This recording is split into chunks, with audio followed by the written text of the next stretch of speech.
Friends, welcome back to ರುಚಿ cooking recipes. ಇವತ್ತೊಂದು sweet recipe ಒಂದೇ ಬಂದಿದ್ದೀನಿ. ಆರೋಗ್ಯಕ್ಕೆ ತುಂಬ ಒಳ್ಳೆಯದು, ಎಸ್ಪೆಷಲಿ ಬೇಸಿಗೆನಲ್ಲಿ. ಬಟ್ ನಾನು ನಿಮಗೆ ಇದು ವಿಡಿಯೋ ಮಾಡಿ ತೋರಿಸ್ತಾ ಇರೋದು ಈ ಸಮಯದಲ್ಲಿ. ನೀವು ಬೇಸಿಗೆನಲ್ಲಿ ಮಾಡ್ಕೊಳ್ತೀನಿ.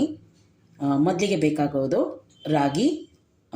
1 ಲೋಟ ರಾಗಿಯನ್ನು ನಾನು ಬೆಳಗ್ಗೆನೇ ಚೆನ್ನಾಗಿ ತೊಳೆದು 2 ಸತಿ ನೆನೆಸಿ ಇಟ್ಕೊಂಡಿದ್ದೀನಿ. ನಾನು ಈ ಲೋಟದ ಅಳತೆಯನ್ನು ತೊಗೊಂಡಿದ್ದೀನಿ. ಎಲ್ಲದಕ್ಕೂ ಒಂದೇ ಅಳತೆ ಇಟ್ಕೋಬೇಕು ಯಾವಾಗಲೂ ಏನಾದ್ರು ಮಾಡುವಾಗ. ಸೊ ಈ 1 ಲೋಟ ರಾಗಿಯನ್ನು ಚೆನ್ನಾಗಿ ನೆನೆಸಿದ್ದೀನಿ. ಇದು ಆಮೇಲೆ ನಾನು 1 ಲೋಟ ಕಾಯಿ ತುರಿಯನ್ನು ತೊಗೊಂಡಿದ್ದೀನಿ. ಮತ್ತು 1/4 ನಾನು ಬೆಲ್ಲ ತೊಗೊಳ್ತಾ ಇದ್ದೀನಿ. 3 ಏಲಕ್ಕಿಯನ್ನು ಇಟ್ಕೊಂಡಿದ್ದೀನಿ. ನಾನು ರುಬ್ಬುವಾಗಲೇ ಇದನ್ನು ಹಾಕ್ಬಿಡ್ತೀನಿ. ಇದು ಗಸಗಸೆ. ಇದೆಲ್ಲ ಆದಮೇಲೆ ಮೇಲೆ ಉದುರಿಸ್ಲಿಕ್ಕೆ ಗಸಗಸೆ. ನಿಮಗೆ ಇಷ್ಟ ಇದ್ದಲ್ಲಿ ಒಣ ಕೊಬ್ಬರಿ ಕೂಡ ಹಾಕ್ಕೋಬೋದು. ಇವೆಲ್ಲ ಹಾಕಿದ್ರೆ ನಾವು 2 ದಿವಸ ಇಟ್ಕೊಂಡು ತಿನ್ಬೋದು. ಇದೇನು ಹಾಕಲಿಲ್ಲ ಅಂದರೆ ಒಂದು ಫ್ರಿಜ್ಜಲ್ಲಿಟ್ಟರೆ ನೀವು ಒಂದು 3-4 ಡೇಸ್ ಯೂಸ್ ಮಾಡ್ಬೋದು. ಬನ್ನಿ ಮಾಡೋದು ಹೇಗೆ ನೋಡ್ಕೊಳ್ಳೋಣ. 1/4 ಬೆಲ್ಲನ ನಾನೀಗ 1/4 ಬೆಲ್ಲನ ತೊಗೊಂಡಿದ್ದೀನಿ.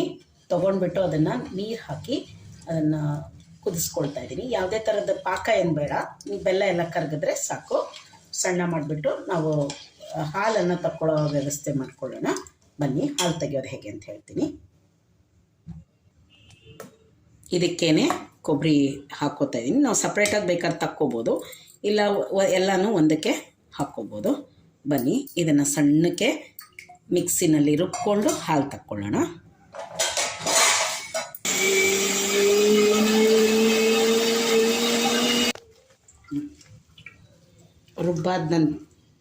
ರುಬ್ಬಾದ ನಂತರ ಈ ಥರ ಒಂದು ಜಾಲರಿನಲ್ಲಿ ಈ ಥರ ಚೆನ್ನಾಗಿ ಹಿಂಡ್ಕೊಂಡು ಹಾಲನ್ನ ತಕ್ಕೊತ ಹೋಗಿ. ಇದು ಒಂದು 3 ಸತಿ ರುಬ್ಕೊಂಡು ನಾವು ಮಾಡಬೇಕಾದಂಥ ಪ್ರೋಸೆಸ್ ಇದು. ಇದೇ ಒಂದು ನಮಗೆ ಲೆಬೋರಿಯಸ್ ಅಥವಾ ಕಷ್ಟ ಅಂತ ಅನ್ನಿಸ್ಬೋದು. ಬಟ್ ಇದೊಂದು ಪ್ರೋಸೆಸ್ ಆಗಿಬಿಟ್ರೆ ನಮಗೆ ಸ್ವೀಟ್ ಮಾಡ್ದ ಹಾಗೆ ಲೆಕ್ಕ ಅಂದ್ಕೊಳ್ಳಿ.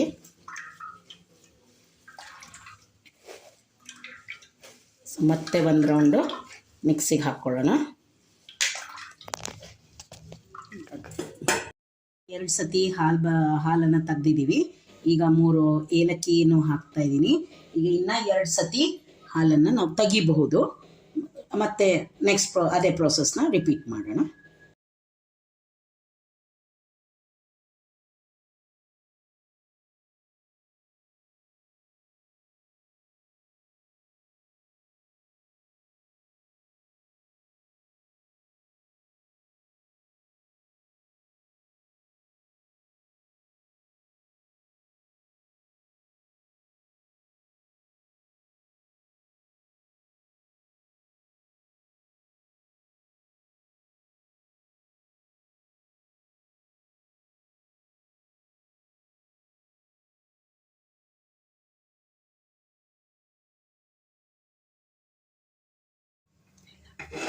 ನೋಡಿ ಫ್ರೆಂಡ್ಸ್, ಈಗ ಇದು ಕನ್ಸಿಸ್ಟೆನ್ಸಿ ಚೇಂಜ್ ಆಗ್ತಾ ಇದೆ, ಕಲರ್ ಕೂಡ ಚೇಂಜ್ ಆಗ್ತಾ ಇದೆ, ಇನ್ನು ಆಗ್ತಾ ಇದೆ ಅಂತ ಅರ್ಥ.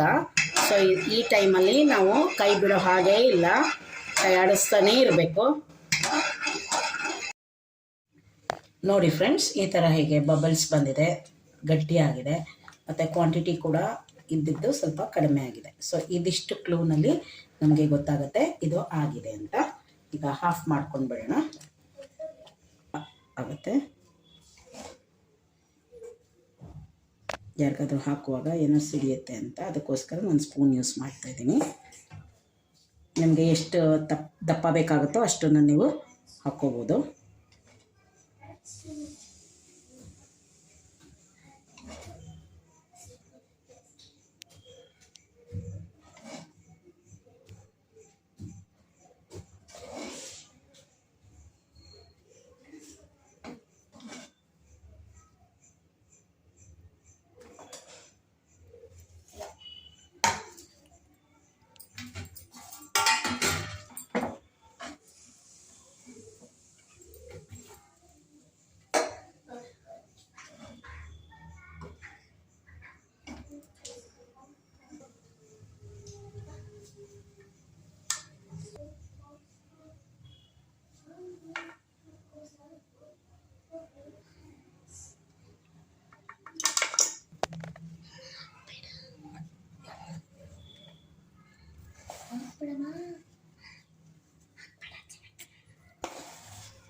ಮೇಲೆ ನಾನು ಗಸಗಸೆಯನ್ನು ಉದುರಿಸಿದೆ.